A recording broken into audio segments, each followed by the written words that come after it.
ఇంద్రజాలం వెను తిరిగి వస్తుంది కాలం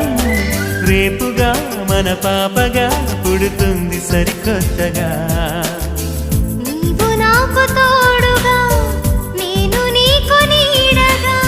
ప్రతి రేయి తీయగా పిలుస్తోంది హాయిగా ఇలా ఉండిపోతే చాలుగా నువ్వంటే నాకిష్టమని అన్నది నా ప్రతి శ్వాస